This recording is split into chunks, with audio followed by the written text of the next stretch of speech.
MG road, brigade road, church street ಎಲ್ಲೆಡೆ ಈಗ ಪ್ರತಿಭಟನೆಯನ್ನ ನಡೆಸುತ್ತಿದ್ದ ಹಾಗೆ ಯುಬಿ ಸಿಟಿಯಲ್ಲಿಯೂ ಕೂಡ ಇಂಗ್ಲಿಷ್ ಬೋರ್ಡ್ಗಳನ್ನ ಪೀಸ್ ಮಾಡಿದ್ದಾರೆ. ಕನ್ನಡ ಬೋರ್ಡ್ ಅಳವಡಿಕೆಗೆ ಕಾರ್ಯಕರ್ತರು ಎಚ್ಚರಿಕೆಯನ್ನ ಕೊಟ್ಟಿದ್ದಾರೆ. ಇನ್ನೆಷ್ಟು ಸಮಯವನ್ನ ಕಾಯ್ತೀರಿ? ಇದು ಜಸ್ಟ್ ಒಂದು ವಾರ್ನಿಂಗ್ ಅಂತ ಅಂದ್ಕೊಳ್ಳಿ. ಮುಂದೆ ಇದನ್ನೇ ಕಂಟಿನ್ಯೂ ಮಾಡಿದ್ರೆ, ಇದನ್ನೇ ಮುಂದುವರಿಸ್ಕೊಳ್ತಾ ಹೋಗ್ತೀನಿ ಅನ್ನೋದಾದ್ರೆ ಅದಕ್ಕೆ ತಕ್ಕ ಶಾಸ್ತಿಯನ್ನ ಅನುಭವಿಸ್ತೀರಿ ಅನ್ನುವಂತಹ ಎಚ್ಚರಿಕೆಯನ್ನ ಕೊಡಲಾಗಿದೆ. ದೃಶ್ಯದಲ್ಲಿ ನೀವು ನೋಡ್ತಾ ಇದ್ರಿ, ಹಲವೆಡೆ ಮಾಲ್ಗಳು, ದೊಡ್ಡ ದೊಡ್ಡ ಕಂಪನಿಗಳು ಎಲ್ಲೆಡೆ ಹೋಗಿ ಅವರ ಒಂದು ನಾಮಫಲಕಗಳನ್ನೇನು ಕಂಪ್ಲೀಟ್ ಆಗಿ ಇಂಗ್ಲಿಷ್ ಮಯಗೊಳಿಸಿದ್ರು ಅದನ್ನೆಲ್ಲ ಧ್ವಂಸಗೊಳಿಸಿದ್ದಾರೆ. ಕೆಲವೆಡೆ ಗಾಜುಗಳನ್ನ ಪುಡಿ ಮಾಡಿದ್ದಾರೆ, ಕಲ್ಲು ತೂರಾಟವನ್ನ ಮಾಡಿದ್ದಾರೆ. ಯುಬಿ ಸಿಟಿಯಲ್ಲಿ ಇಂಗ್ಲಿಷ್ ಬೋರ್ಡ್ನ ಪೀಸ್ ಮಾಡುವಂತಹ ದೃಶ್ಯವನ್ನು ಕೂಡ ನೋಡಬಹುದು. ಎಂಜಿ ರೋಡ್ನಲ್ಲಿ, ಟ್ರಿನಿಟಿ ರೋಡ್ನಲ್ಲಿ, ಕಮರ್ಷಿಯಲ್ ಸ್ಟ್ರೀಟ್ನಲ್ಲಿ ಎಲ್ಲೆಡೆ ಎಲ್ಲಿ ನೋಡಿದರೂ ಕೂಡ ಇಂಗ್ಲಿಷ್ ನಾಮಫಲಕಗಳೇ ಕಾಣಸಿಗುತ್ತವೆ. ಕನ್ನಡವನ್ನು ಹಾಕಬೇಕು, ಕನ್ನಡವನ್ನು 60% ಬಳಕೆ ಮಾಡಬೇಕು. ಇದಕ್ಕೆ ಫೆಬ್ರವರಿ 28ರ ಕೊನೆಯ ದಿನಾಂಕ ಅಂತ ಸಿದ್ದರಾಮಯ್ಯನವರು ಕೂಡ ಘೋಷಣೆ ಮಾಡಿದ್ರು. ಆದರೆ ಇದನ್ನು ಯಾರು ಗಂಭೀರವಾಗಿ ತೆಗೆದುಕೊಳ್ತಾ ಇಲ್ಲ. ಹಲವು ಕನ್ನಡ ಸಂಘಟನೆಗಳು ಕೂಡ ಎಚ್ಚರಿಕೆಯನ್ನ ಕೊಟ್ಟರು, ಯಾರೂ ಕೂಡ ಇದನ್ನ ಗಂಭೀರವಾಗಿ ತೆಗೆದುಕೊಳ್ತಿಲ್ಲ. ಇದರ ಪರಿಣಾಮ ಇವತ್ತಿನ ಈ ದೃಶ್ಯ.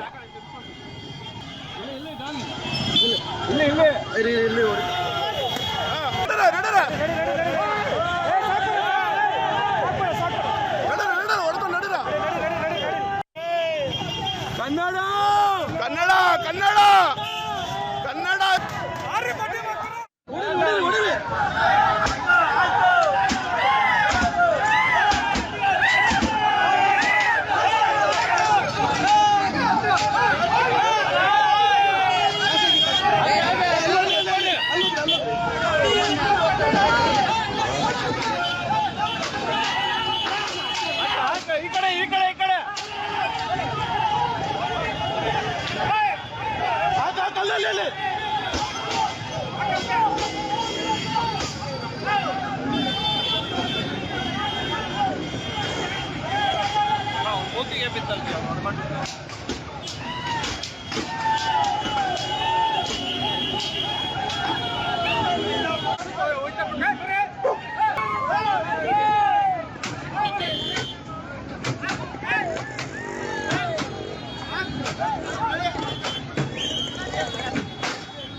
ಅದೊಂದು ಹಾಕಿ ಹಾಕ.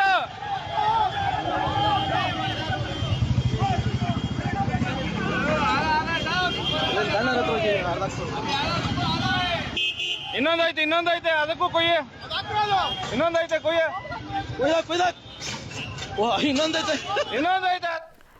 ಮತ್ತಷ್ಟು ಮಾಹಿತಿ ಪಡೆಯೋಣ ನಮ್ಮ ಪ್ರತಿನಿಧಿ ನಾಗೇಶ್ರಿಂದ. ನಾಗೇಶ್, ಈಗ ಸದ್ಯ ಪ್ರತಿಭಟನಾಕಾರರ ಒಂದು ಹೋರಾಟ ಯಾವ ರೂಪದಲ್ಲಿದೆ?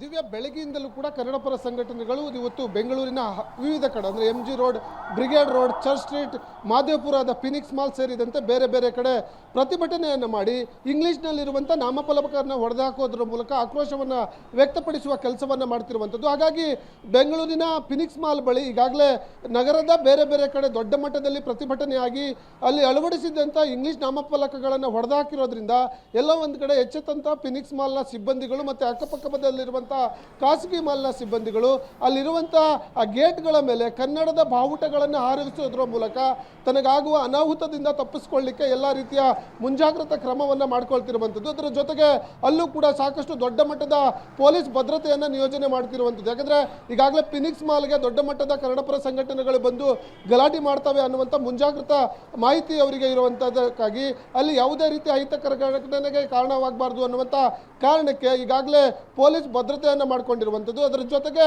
ಫಿನಿಕ್ಸ್ ಮಾಲ್ಗೆ ಬರ್ತಿದ್ದಂಥ ಕನ್ನಡಪರ ಸಂಘಟನೆಗಳವರನ್ನು ಟಿನ್ ಫ್ಯಾಕ್ಟರಿಯ ಸರ್ಕಲ್ ಬಳಿಯೇ ವಶಕ್ಕೆ ಪಡೆದು ಕರೆದುಕೊಂಡು ಹೋಗಿದ್ದಾರೆ ಅನ್ನುವಂಥ ಮಾಹಿತಿ ಈಗ ಸದ್ಯಕ್ಕೆ ಇರುವಂಥದ್ದು. ದಿವ್ಯಾ, ಓಕೆ, ಈಗಲಾದರೂ ಇಷ್ಟೆಲ್ಲ ಆದಮೇಲಾದರೂ ಯಾವುದಾದ್ರೂ ಕಂಪನಿಗಳು, ಮಾಲ್ನವರು ಬದಲಾವಣೆ ತರ್ತೀವಿ, ನಾವು ಮಾಡ್ತೀವಿ ಅನ್ನುವಂತಹ ಅಭಿಪ್ರಾಯವನ್ನು ವ್ಯಕ್ತಪಡಿಸ್ತಾ ಇದ್ದಾರಾ, ಅಥವಾ ಹೇಗೋ ನಮಗೆ ಪೊಲೀಸರ ಸರ್ಪಗಾವಲು ಇದೆಯಲ್ಲ ಅಂತ ಉಡಾಫೆ ಮೆರಿತಾ ಇದ್ದಾರಾ?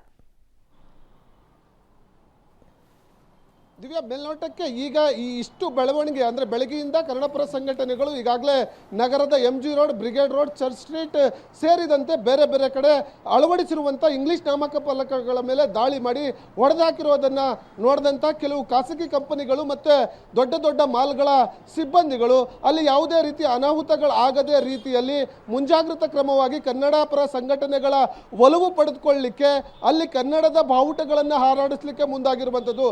ಅಲ್ಲಿ ಕನ್ನಡದ ಬಾವುಟಗಳನ್ನು ಗೇಟ್ಗಳ ಮುಂದೆ ಹಾಕೋದ್ರ ಮೂಲಕ ಬರುವಂಥ ಕನ್ನಡಿಗರನ್ನ ಸಮಾಧಾನ ಪಡಿಸುವ ಪ್ರಯತ್ನಕ್ಕೆ ಮುಂದಾಗುತ್ತಿರುವಂಥ ದೃಶ್ಯಾವಳಿಗಳು ಕೂಡ ಇಲ್ಲಿ ಫಿನಿಕ್ಸ್ ಮಾಲ್, ಮಾದೇವಪುರ ಸುತ್ತಮುತ್ತಲಿರುವಂಥ ಖಾಸಗಿ ಕಂಪನಿಗಳ ಮುಂದೆ ಅಳವಡಿಸಿರುವ ಕನ್ನಡದ ಬಾವುಟಗಳನ್ನು ನೋಡಿದ್ರೆ ಎಲ್ಲೋ ಒಂದು ಕಡೆ ಕನ್ನಡಿಗರ ಆಕ್ರೋಶಕ್ಕೆ ಖಾಸಗಿ ಕಂಪನಿಗಳು ಮತ್ತು ಇಂಗ್ಲೀಷ್ನಲ್ಲಿ ನಾಮಫಲಕಗಳನ್ನು ಅಳವಡಿಸಿರುವ ಕಂಪನಿಗಳು ಎಲ್ಲೋ ಎಚ್ಚೆತ್ತುಕೊಳ್ಳುವ ಕೆಲಸಕ್ಕೆ ಮುಂದಾಗ್ತಿದ್ದಾವೆ ಅನ್ನುವಂಥದ್ದು ಆ ಬಾವುಟಗಳನ್ನು ನೋಡಿದಂಥ ಸಂದರ್ಭದಲ್ಲಿ ಗೊತ್ತಾಗ್ತಾ ಹೋಗುತ್ತೆ. Divya, thank you Nagesh. ನಿಮ್ಮೆಲ್ಲ ಮಾಹಿತಿಗೆ. ದೊಡ್ಡ ದೊಡ್ಡ ಕಂಪನಿಗಳು, ಮಾಲ್ಗಳು ಎಲ್ಲಿಯೂ ಕೂಡ ಕನ್ನಡ ನಾಮಫಲಕ ಕಂಡು ಬರ್ತಾ ಇಲ್ಲ. ಈ ಹಿನ್ನೆಲೆಯಲ್ಲಿ ಪ್ರತಿಭಟನಾಕಾರರ ಆಕ್ರೋಶ ತೀವ್ರ ಸ್ವರೂಪವನ್ನು ಪಡ್ಕೊಂಡದ್ದು. ಹಲವೆಡೆ ಗಾಜನ್ನು ಪುಡಿಗೊಳಿಸಿದ್ದಾರೆ, ನಾಮಫಲಕಗಳನ್ನು ಧ್ವಂಸಗೊಳಿಸಿದ್ದಾರೆ.